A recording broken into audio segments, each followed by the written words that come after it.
Hello guys, this is Phoebe Daffodil here and you're watching English பேசலாம் வாங்க.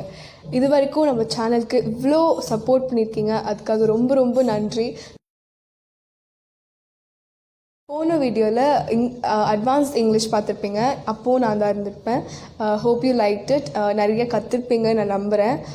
இந்த வீடியோவில் ஒரு நியூ மெம்பர்னு சொல்ல முடியாது, உங்களுக்கு ஆல்ரெடி தெரிஞ்சிருக்கும். என்னோடய அக்காவும் இந்த வீடியோவில் ஜாயின் பண்ணியிருப்பாங்க. நாங்கள் வந்து will be teaching you a lot of sentences which is going to be really helpful for you. எப்படி இருக்குன்னு சொல்லுங்கள். அண்ட் ஆல்சோ உங்களோட ஐடியாஸோ இல்லை வந்து இந்த மாதிரி பண்ணுங்கள், இல்லை வந்து எங்களுக்கு இதிலெல்லாம் கொஞ்சம் ப்ராப்ளம் இருக்குது, என்னவாக இருந்தாலும் no problem. Just let us know கமெண்ட்ஸ்லேயோ இல்லை தனியாக ப்ரைவேட்டில் வந்து டெக்ஸ்ட் பண்ணாலும் எதுவாக இருந்தாலுமே just let us know and we'll help you out. எங்களுக்கு வந்து நிறைய சஜஷன் பண்ணுங்கள், இந்த மாதிரி ஐடியாஸில் பண்ணல, நிறைய உங்களுக்கு ஐடியாஸ் இருக்கும் இல்லையா. Let us know everything and we'll do what we can do. அண்ட் இந்த வரைக்கும் சீரியஸாகவே இவ்வளோ சப்போர்ட் கொடுத்துருக்கீங்க, அதுக்காக ரொம்ப நன்றி. எங்களோட டீம் சார்பாக எங்களோட மெத்தடாலஜி உங்களுக்கு பிடிச்சிருந்துச்சுன்னா please let us know and let's get started. எனக்கு ஏதாச்சும் சமைச்சு தரியா? Please cook something for me. Of course. நம்ம எல்லாருக்குமே வந்து இது கண்டிப்பாக தோணியிருக்கும். யாராச்சும் நம்ம முன்ன பின்ன பார்க்காம இருந்திருப்போம், ஆனால் அவங்கள பார்த்து எங்கேயோ பார்த்த மாதிரி இருக்கே அப்படின்னு நம்ம நிறைய ஃபீல் பண்ணியிருப்போம். அப்போது வந்து நீங்கள் வந்து யூ லுக் குவைட் ஃபெமிலியர் அப்படின்னு நீங்கள் சொல்லுங்கள். யூ லுக் குவைட் ஃபெமிலியர், இல்லைன்னா you look familiar to me அப்படின்னு சொல்லுங்கள். ஹே, don't eat my share. என்னோட பங்கில சாப்பிட்றாத. டோன்ட் ஈட் மை ஷேர்னா என்னோட பங்கில் சாப்பிட்றதுன்னு அர்த்தம். உங்களோட ஃபுட்டை யாராச்சும் பிடுங்கி சாப்பிட்டாங்கன்னா அவங்ககிட்ட போய் டோன்ட் ஈட் மை ஷேர் அப்படின்னு இப்படி வந்து சொன்னால் பார்த்தீங்களா, அந்த மாதிரி போய் சொல்லுங்கள். இது பார்த்தீங்கன்னா 2 வார்த்தைகள். நிறைய பேர் வந்து இந்த வார்த்தைகள் சொல்லி இதுக்கு வந்து கன்ஃபியூஸ் ஆயிருந்தாங்க. ஃபாதர் அண்ட் ஃபர்தர் ரெண்டுத்துக்குமே பெரிய வித்தியாசம் இருக்குது. ஃபாதர்னா தூரம். இப்போ வந்து எக்ஸாம்பிள் பார்த்தீங்கன்னா, my house is father from the city அப்படின்னா சிட்டிலேருந்து என்னோடய வீடு ரொம்ப தள்ளி இருக்குது அப்படின்னு அர்த்தம். ஃபர்தர் அப்படின்னா மேலும் அப்படின்னு அர்த்தம். மேலும் விவரங்களுக்கு அப்படின்னு நிறைய இடத்துல கேள்விப்பட்டிருப்பீங்க. So for more details contact this number அந்த மாதிரி சொல்லுவாங்கல்ல. ஸோ அதுதான் ஃபர்தர். ஸோ ஃபாதர்னா தூரம், ஃபர்தர்னா மேலும்.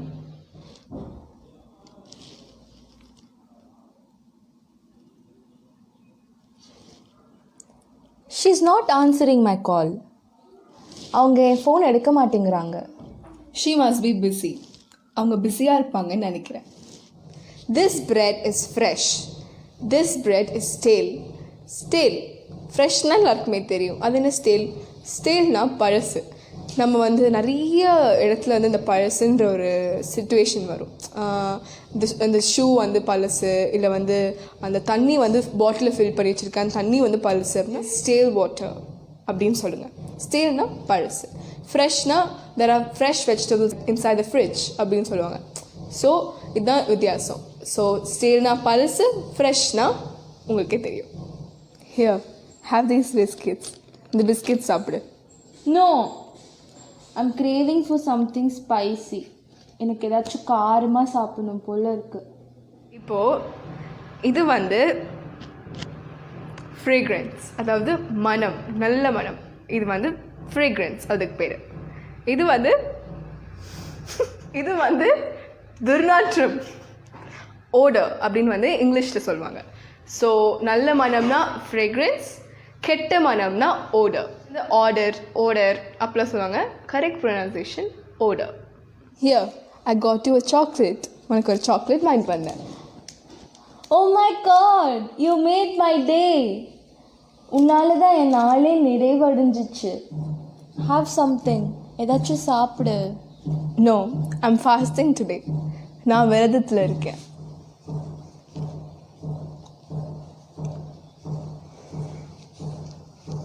My glasses are foggy.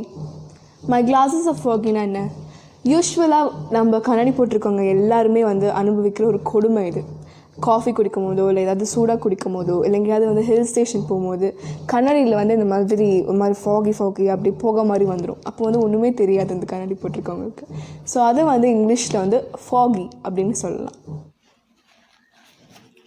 What happened? என்னாச்சு? I've got runny nose.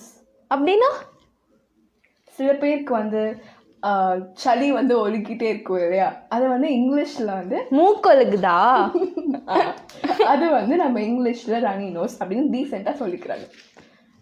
O, not your ஹெட்க்கும் shake your ஹெட்க்கும் நிறைய வித்தியாசம் இருக்குது. நாட் யோர் ஹெட்னா ஷேக் யோர் ஹெட்னா இதுதான் இதோட வித்தியாசம். நிறைய பேர் இது வந்து கன்ஃபியூஸ் பண்ணிக்குவாங்க. ஸோ நாட் யோர் ஹெட்னா இப்படி, ஷேக் யோர் ஹெட்னா இப்படி. I bought a pen. நான் ஒரு பென் வாங்கிட்டு வந்தேன். Bought. I bought a pen. ஐ brought a pen. நான் ஒரு பென் கொண்டு வந்திருக்கேன். brought. I brought a pen. broughtக்கும் பாட்க்கும் நிறைய வித்தியாசம் இருக்குது.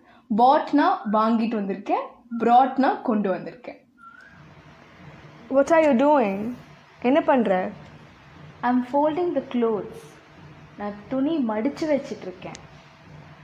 இந்த மாதிரி அவங்க வந்து என்ன பண்ணுறாங்கன்னப்போ வாட் ஆர் யூ டூயிங், என்ன பண்ணுற அப்படின்னு கேட்கலாம். நான் வந்து துணி மடிச்சிட்ருக்கேன் அப்படின்னு அவங்க வந்து ஐம் ஃபோல்டிங் தி க்ளோத்ஸ் அப்படின்னு வந்து அவங்க இங்கிலீஷில் சொல்கிறாங்க.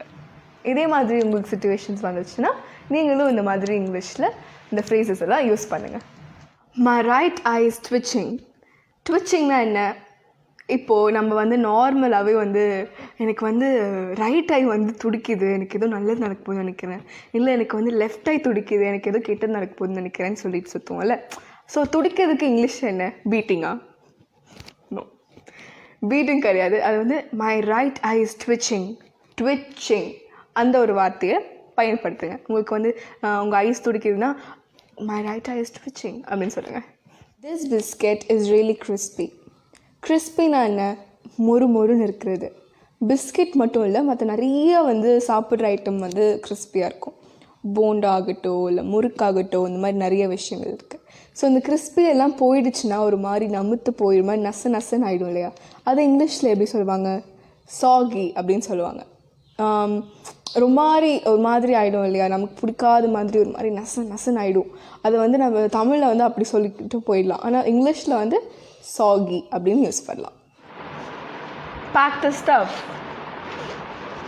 பேக் த ஸ்டஃப்னா எல்லாத்தையும் எடுத்து வைங்க. இப்போ வெளியே எங்கேயாவது போகிறோன்னா அது வந்து எல்லாத்தையும் எடுத்து வைக்கிறதுக்கு வந்து நம்ம துணியெல்லாம் எடுத்து வைப்போம் சீக்கிரமாக அப்படின்னு சொல்லுவோம்ல, அதுக்கு தான் பேக் யூர் ஸ்டஃப் அப்படின்னு இங்கிலீஷில் வந்து சொல்லுவாங்க.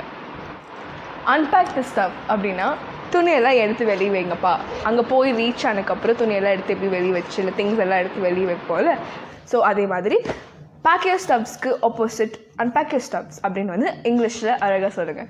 அதே மாதிரி நம்ம அங்கே போய் டெஸ்டினேஷனை ரீச் பண்ணக்கப்புறம் அன்பேக் யூர் ஸ்டஃப் அப்படின்னு சொல்லலாம். இந்த வார்த்தை நார்மலாகவே நம்ம எல்லாருமே பயன்படுத்தக்கூடியது.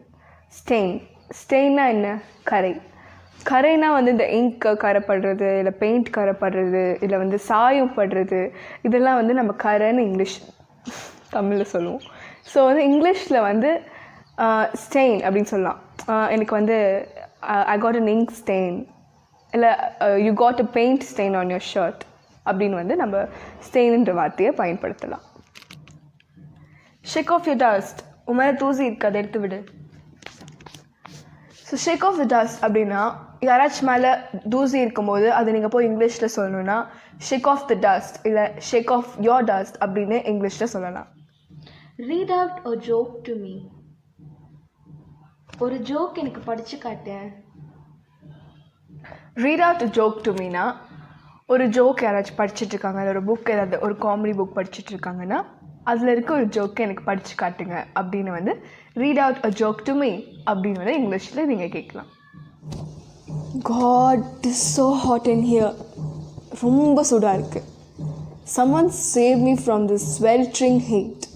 யாராச்சும் இந்த சூட்டிலேருந்து காப்பாற்றுங்களேன். ஸ்வெல்ட்ரிங்னா எக்ஸ்ட்ரீம் ஹீட்னு அர்த்தம். ஸ்வெல்ட்ரிங் இந்த வார்த்தை வந்து நீங்கள் இந்த மாதிரி ஒரு சிச்சுவேஷனில் யூஸ் பண்ணிக்கலாம். காஃபி. தேங்க்யூ.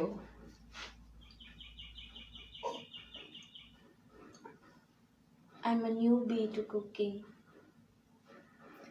இந்த மாதிரி உங்களுக்கு ஏதாச்சும் காஃபி போட்டு கொடுத்தாங்கன்னா, உங்களுக்கு ஏதாவது வேலைக்கு நீங்கள் புதுசாக இருந்தீங்கன்னா அது வந்து நல்லா வராமல் போயிடுச்சுன்னா I'm a newbie அப்படின்னு சொல்லுங்கள். நீங்கள் அந்த விஷயத்துக்கு புதுசுன்னா நீங்கள் ஒரு நியூபி. ஸோ அப்பாலஜைஸ் பண்ணும்போது சாரி I'm a newbie அப்படின்னு சொல்லுங்கள். My earphones are tangled. N earphones பயங்கரமாக சிக்க பிடிச்சிருக்கு. Let me untangle them. குடு, நான் சரி பண்ணி கொடுக்குறேன். டேங்கிள்னா சிக்கு பிடிச்சிருக்குன்னு அர்த்தம். அதை வந்து அன்டாங்கிள் பண்ணி கொடுக்குறோன்னா அதை எடுத்து கொடுக்குறோம் அப்படின்னு தான் அந்த வேர்டோட மீனிங். இந்த வார்த்தையை நீங்கள் வந்து இந்த மாதிரி உங்களுக்கு சுச்சுவேஷன் வந்துச்சுன்னா அதை நீங்கள் யூஸ் பண்ணிக்கலாம். The book is in front of me அப்படின்னா இந்த புக் எனக்கு முன்னாடி இருக்குன்னு அர்த்தம். The book is behind me அப்படின்னா இந்த புக் எனக்கு பின்னாடி இருக்குன்னு அர்த்தம். The book is beside me அப்படின்னா இந்த புக் எனக்கு பக்கத்தில் இருக்குன்னு அர்த்தம். ஸோ புக் முன்னாடி இருக்குன்னா in front of, புக் பின்னாடி இருக்குன்னா behind, புக் சைடில் இருக்குன்னா பக்கத்தில் இருக்குன்னா besideன்னு அர்த்தம். இந்த புக்கை வச்சு தான் இந்த சுச்சுவேஷனில் நீங்கள் பண்ணணுன்னு இல்லை, நிறைய சுச்சுவேஷன்ஸ் உங்களுக்கு வரலாம். She's sitting beside me, he's running behind me, இந்த மாதிரி நிறைய எக்ஸாம்பிள்ஸ் இருக்கும். அதுக்கேற்ற மாதிரி நீங்கள் அட்ஜஸ்ட் பண்ணி திங்க் பண்ணி இந்த ஃப்ரேசஸை நீங்கள் யூஸ் பண்ணலாம். You stepped on my foot. You stepped on my foot னா என் காலை நீ மிதிச்சிட்ட அப்படின்னு அர்த்தம். யாராச்சும் உங்கள் காலை மிதிக்கும் போது you stepped on my foot அப்படின்னு சொல்லுங்கள்.